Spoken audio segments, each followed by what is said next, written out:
माई के उठे से पहले सब काम कर देता नहीं।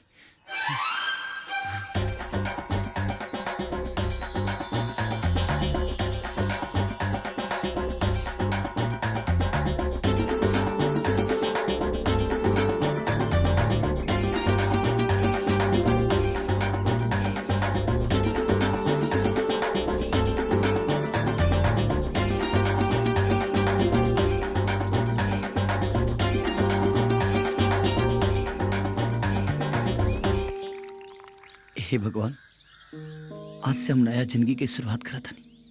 हमके हिम्मत था कहे से कि माई के बहुत तकलीफ दिले बनी। हमके हिम्मत दा भगवान कि हम कौन ऐसा गलती ना करी कि जौना से माई के दिल के ठेस पहुंचे। माई, माई रे, लगता कि ढेर देर ले जागल भी है ना, यही से देर ले सुतल भी है। माई, माई, माई, माई,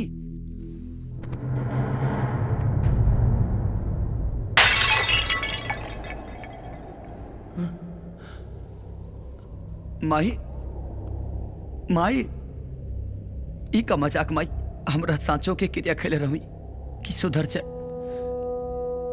देखना हम सुधर गए बनी, आंगन भी बाहर देनी और पूजा पाठ भी कर लेनी और तोरा ला अपना हाथ से चाय बना के भी लेके आ गई। उठना माई।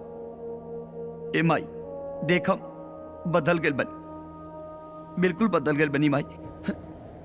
लोग ता झूठों के क्रिया से मरेला, सांचों के क्रिया से थोड़ी मरेला।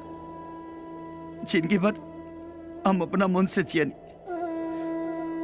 जब तोरा मन से जियल चाहता नहीं तते हमके छोड़ के कैसे जा सके ले माई। उठना माई, माई। मजरा के छाँव में बानी अकेले यार जिंदगी के नाम में,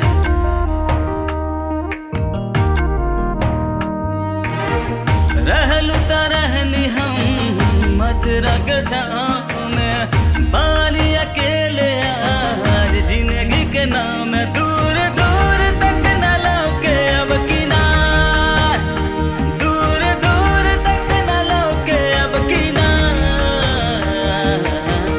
रही रही याद आवे माही तोर दुलार माही रे, रही रही याद आवे माही तोर दुलार माही रे।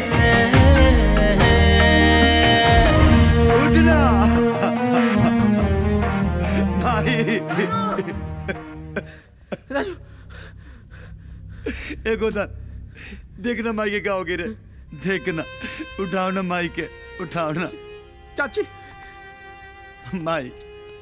ये चाची, उठाया चाची, अरे उठा ना चाची। तू हमने को छोड़ के ऐसे नहीं खो जा सके लो माई। उठाया चाची, उठा ना। ये राजू, हमने के तो फिर से अनाथ हो गई नहीं चाची। उठा ना माई, उठा चाची, उठा। देखना गोदा नाल बारे माई। उठा चाची, उठा। बाजी, उठाई ना माई के, देखे ना का हो गइल बा। बेटा, हम तेरा माई के बहुत समझौनी कि बीमारी बहुत खतरनाक हो, शहर जाके इलाज करवा ला, लेकिन हमारी को बात ना सुन ली।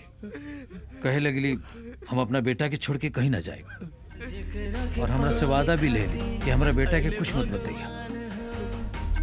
जौना बात के हमरा डर रहे आखिर हुए भाई। जेकरा के पावे खाती अले भगवान हो, कहीं न कदर हम रहनी नादान हो, कहीं न कदर हम रहनी नादान। आँख खोला तब भइल बाना, आँख खोला तब भइल बाना। रही रही याद आवे माई तोर दुलार माई रे, रही रही। हम अक्सर सोचत रहनी कि हमरे बाद त्योहार का हुई। हमारी है चिंता हमरे जिंदगी और मौत के बीच दीवार बन के खड़ी रहल। लेकिन कल जब हम वो लड़की की देखनी तो हम निश्चिंत हो गए नहीं। अरे पागल, वो प्यार करेले तोरा से, और वो गलत का कहले। बताओ, कौन लड़की ना चाहेले कि ओकर पति भगोड़ा नहीं एक मर्द हो। बेटा, हार जीत तो अपनी जगह है। कल का लड़ाई तो कि अकेले लड़े के है, और अगर तू ये लड़ाई दिल से लड़बा ना तो तोरी माई और बाबूजी की आत्मा की बहुत शांति मिली। माई, ना हम बाबूजी खानी पहलवान बन सकनी और ना ही तोरा खानी टीचर, लेकिन हम क्या आशीर्वाद दे कि तोरा आखिरी इच्छा पूरा कर सकी।